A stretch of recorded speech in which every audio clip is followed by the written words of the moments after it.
کچھ توقف ضرور کیا سوائے ابو بکر کے، ایک لحظے کا توقف کیا، گویا کہ وہ تو تیار بیٹھے ہوئے تھے۔ البتہ جو ایکسٹروورٹس ہوتے ہیں وہ چونکہ ان کی توجہ نہیں ہوتی حقائق کی طرف،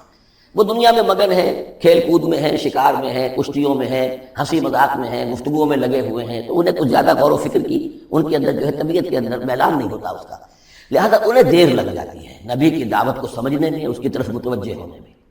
لیکن یہ ہے کہ جب ان کا توجہ ہو جاتی ہوتی بھی عام طور پہ جذباتی انداز میں ہوتی ہے،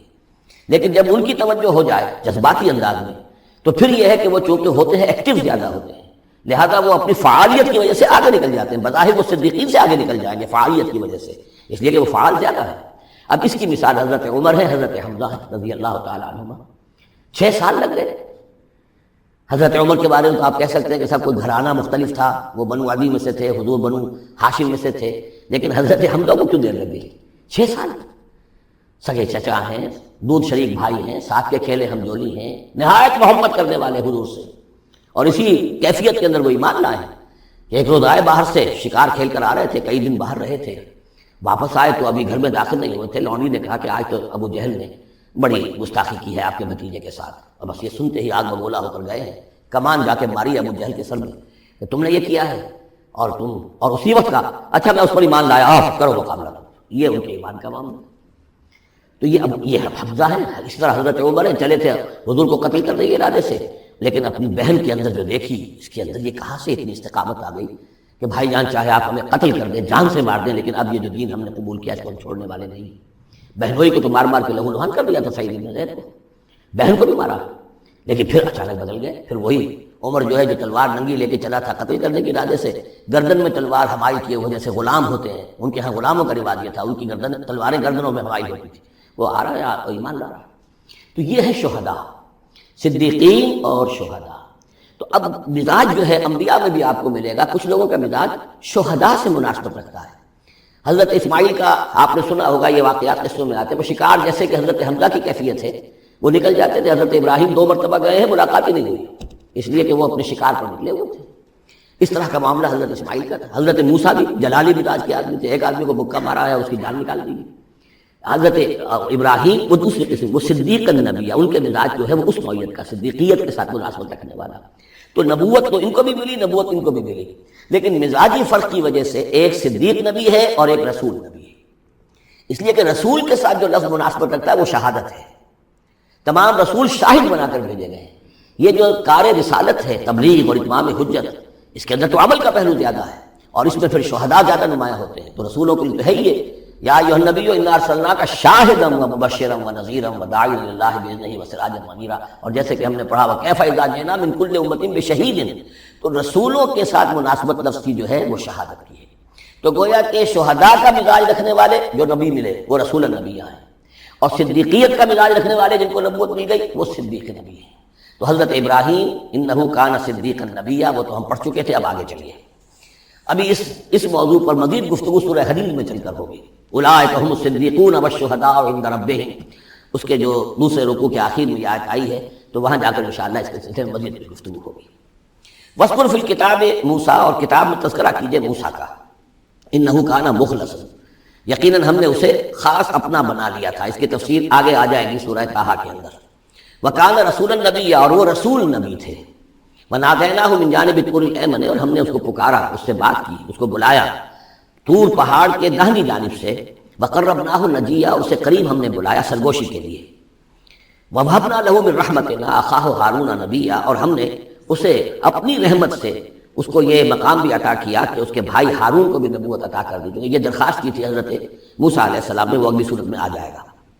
وَاذْکُرْ فِی الکتاب اسماعیل، اور ذرا تذکرہ کیجئے کتاب میں اسماعیل کا بھی، انہ کان صادق الوعد، یقیناً وہ بڑے وعدے کے سچے تھے۔ اور خاص طور پر اشارہ ہو رہا ہے اتنا بڑا وعدہ جو حضرت ابراہیم سے اپنے والد سے انہوں نے کیا تھا کہ یا ابت افعل ما تؤمر ستجدنی ان شاء اللہ صابرا، ابا جان کر گزریے جو بھی آپ کو اللہ کی طرف سے حکم آ رہا ہے، مجھے ذبح کرنے کا حکم ہے، ذبح کر دیجیے، انشاءاللہ آپ مجھے صابر پائیں گے۔ تو آخری وقت تک انہوں نے اپنے اس وعدے کو نبھایا اور گردن جو ہے رکھ دی کہ چلائیے چھٹی۔ صادق الوعد وکان رسول النبی، وہ بھی مزاجی اعتبار سے جو میں نے عرض کیا ہے، حضرت حمزہ چونکہ ویسے بھی نسل میں حضرت اسماعیل کی نسل میں سے ہیں، تو اگر آپ دیکھیں گے تو بہت ہی ان کے درمیان شخصیت کی مشابہت نظر آئے گی۔ رسول النبی، وہ رسول نبی تھے۔ وکان یامر اہلہ بالصلاۃ والزکاۃ وکان عند ربہ مرضیہ، اور وہ حکم دیتے تھے اپنے گھر والوں کو نماز کا بھی اور زکوٰۃ کا بھی، اور وہ اپنے رب کے نزدیک بہت ہی پسندیدہ تھے، بہت ہی اللہ تعالیٰ کو کے منظور نظر کہہ لیجیے، مرضیہ۔ وَاذْكُرْ فِي الْكِتَابِ ادریس، اور تذکرہ کیجیے کتاب میں ادریس کا بھی۔ یہ ادریس علیہ السلام جو ہے یہ ایک نبی ہے کہ جو حضرت آدم اور حضرت نوح کے مابین گزرے ہیں۔ حضرت آدم اور حضرت نوح کے مابین ایک اور نبی بھی گزرے ہیں، قرآن مجید میں ذکر نہیں ہے، تورات میں، شیس علیہ السلام۔ تو نبی تو یہ ہیں، حضرت آدم پہلے نبی، پھر یہ دو اور نبی ہیں حضرت ادریس، اور اس تورات میں ان کا نام ہنوک ہے، شیس کا نام سیس ہے، وہ تو ٹھیک ہے، اور قرآن مجید میں ان کا تذکرہ بھی نہیں ہے، لیکن حضرت ادریس کا ہنوک نام ہے۔ لیکن یہ کہ یہ دونوں ہیں درمیان میں حضرت آدم اور حضرت نوح علیہ السلام، پہلے رسول حضرت نوح علیہ السلام، یہ دونوں نبی ہیں صرف۔ وَاذْكُرْ فِي الْكِتَابِ ادریس، اور تذکرہ کیجیے کتاب میں، اس قرآن میں، ادریس کا، اِنَّهُ كَانَ صِدِّيقًا نَبِيًّا، یقیناً وہ بھی صدیق نبی تھے، مزاجاً ان کا بھی وہی حضرت ابراہیم کے ساتھ مناسبت، صدیقیت والا مزاج۔ وَرَفَعْنَاهُ مَكَانًا عَلِيًّا، اور ہم نے انہیں اٹھایا تھا بہت بلند مقام تک۔ اب یہ اٹھانا جو ہے، ویسے تو بعض لوگوں کا خیال ہے کہ شاید وہ بھی حضرت عیسیٰ علیہ السلام کی طرح رفع سماوی ان کی ہوئی ہے، چوتھے آسمان میں حضور کی ان سے ملاقات ہوئی ہے شب معراج میں۔ لیکن ایک مفہوم اس کا یہ بھی ہے کہ اونچا مقام دینا، بلند مقام دینا، اس لیے کہ یہاں الہ نہیں ہے، وہاں جو ہے وہ رافعک الیہ، جہاں کہا گیا حضرت عیسیٰ کے بارے میں تمہیں اٹھانے والا ہوں اپنی طرف، تو اس سے مفہوم جو ہے بہت معین ہو جاتا ہے، یہاں ضروری نہیں ہے کہ وہ مفہوم لیا جائے۔ اولئک الذین انعم اللہ علیہم، دیکھیے وہی لفظ آ گیا، اب یہ ہیں وہ لوگ جن پر انعام فرمایا ہے اللہ نے، من النبیین، انبیاء میں سے۔ اب کیونکہ منعم علیہم کے 4 طبقات تھے، ان میں سے یہ انبیاء کا تذکرہ ہو رہا ہے سب کا۔ من النبیین، من ذریۃ آدم، اولاد آدم میں سے، وممن حملنا مع نوح، اور پھر بعد ان میں سے ان کی نسل جنہیں ہم نے نوح کے ساتھ اس کشتی میں سوار کرایا، ومن ذریۃ ابراہیم، اور پھر ذریۃ ابراہیم میں سے ہیں، ان کی اولاد سے، واسرائیل، اور حضرت یعقوب کی نسل سے ہیں، وممن ہدینا واجتبینا، اور جنہیں کہ ہم نے ہدایت دی اور جنہیں ہم نے چن لیا، پسند کر لیا۔ اذا تتلی علیہم آیات الرحمن، ان کی کیفیت یہ ہوتی تھی کہ جب رحمان کی آیات ان کو پڑھ کر سنائی جاتی تھی، خروا سجدا وبکیا، تو وہ گر پڑتے تھے اللہ کی جناب میں سجدہ کرتے ہوئے، روتے ہوئے۔ فخلف من بعدہم خلف، پھر ان کی جگہ پر بعد میں آ گئے، ان کے جانشین ہوئے، ان کے وارث ہوئے ایسے ناخلف لوگ۔ یہ خلف کا لفظ جب آتا ہے لام کی جزم کے ساتھ، تو ناخلف یعنی ایسے لوگ کہ جو اپنے اسلاف کے کردار اور ان کی بزرگی جو ہے اس کو برباد کرنے والے، تباہ کرنے والے، ان کی نیک نامی کو بٹا لگانے والے، ناخلف۔ فخلف من بعدہم خلف، پھر ان کی اولاد میں سے ایسے ناخلف بھی پیدا ہوئے، اضاعوا الصلاۃ، جنہوں نے نماز کو تو ضائع کر دیا، واتبعوا الشہوات، اور خواہشات کی پیروی کی، شہوات، خواہشات، جذبات، فسوف یلقون غیا، تو ان قریب ان کی ملاقات ہو جائے گی گمراہی کے ساتھ، یعنی گمراہی کا جو انجام ہے یہ اس سے دوچار ہو جائیں گے۔ الا من تاب وآمن وعمل صالحا، سوائے اس کے کہ جو توبہ کریں اور ایمان لائیں اور نیک عمل کریں، فاولئک يدخلون الجنہ، وہ لوگ جنت میں داخل ہوں گے، ولا یظلمون شیئا، اور ان پر قطعاً کوئی ظلم نہیں کیا جائے گا، ان کا کوئی حق تلفی نہیں کی جائے گی، ان کے پورے اعمال کا انہیں بدلہ مل جائے گا۔ جنات عدن التی وعد الرحمن وعبادہ بالغیب، یعنی ان کو کیا ملے گا؟ وہ باغات، ریزیڈینشل گارڈن، بسنے والے باغات، رہنے والے باغات،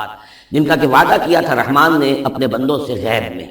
یعنی ظاہر بات ہے قرآن مجید میں وعدہ ہو رہا ہے، تو ابھی نہ وہ جنت ہمارے سامنے ہے، نہ خود اللہ تعالیٰ جو ہے وہ روح ہمارے سامنے ہے، ہم ایمان لا رہے ہیں اس پر غیب، یؤمنون بالغیب۔ انہ کان وعدہ ماتیا، یقیناً اس کا وعدہ جو ہے وہ تو پورا ہونے والا ہی ہے، اس کو تو وقت پر پہنچنا ہی ہے، اب وہ اپنی جگہ پر پختہ ثابت ہوگا۔ لا یسمعون فیہا لغوا الا سلاما، وہ نہیں سنیں گے اس میں کوئی لغو بات، بس صرف سلام ہی سلام، ہر طرف سے فرشتے آ رہے ہیں تو سلام، قیلا سلاما سلاما۔ وَلَهُمْ رِزْقُهُمْ فِيهَا بُكْرَةً وَعَشِيًّا، اور ان کے لیے ان کا رزق ہوگا اس میں صبح بھی اور شام کو بھی۔ تِلْكَ الْجَنَّةُ الَّتِي نُورِثُ مِنْ عِبَادِنَا مَنْ كَانَ تَقِيًّا، یہ ہے وہ جنت جس کو کہ ہم، جس کے وارث بنائیں گے ہم اپنے بندوں میں سے ان کو کہ جو متقی ہوں گے، خدا ترس ہوں گے، اللہ سے ڈرنے والے ہوں گے۔ وَمَا نَتَنَزَّلُ إِلَّا بِأَمْرِ رَبِّكَ، اور اے نبی ہم نہیں نازل ہوتے مگر آپ کے رب کے حکم سے۔ لَهُ مَا بَيْنَ أَيْدِينَا وَمَا خَلْفَنَا وَمَا بَيْنَ ذَلِكَ وَمَا كَانَ رَبُّكَ نَسِيًّا، اسی کے اختیار میں ہے جو کچھ ہمارے سامنے ہے اور جو کچھ ہمارے پیچھے ہے اور جو ان دونوں کے مابین ہے، اور اے نبی آپ کا رب بھولنے والا نہیں ہے۔ یہ بہت اہم مضمون ہے، اور در حقیقت ایک مضمون کا یوں سمجھیے کہ سلسلہ شروع ہو رہا ہے جس کی پہلی کڑی یہ ہے۔ اس کو یوں سمجھیے کہ حضور صلی اللہ علیہ وسلم کو جو قرآن مجید سے شغف تھا اور محبت تھی اور شوق تھا آپ کا، تو جو وقفہ پڑ جاتا تھا وہی میں، وہ آپ پر بڑا شاق گزرتا تھا، آپ چاہتے تھے کہ وہی جلدی جلدی آئے تاکہ آپ اس سے اور اپنے وجود پرنور کو مزید منور کریں۔ آپ جو ہے قرآن مجید سے جو آپ کو عشق تھا اس کے بنا پر اس میں آپ کو اجرت رہے۔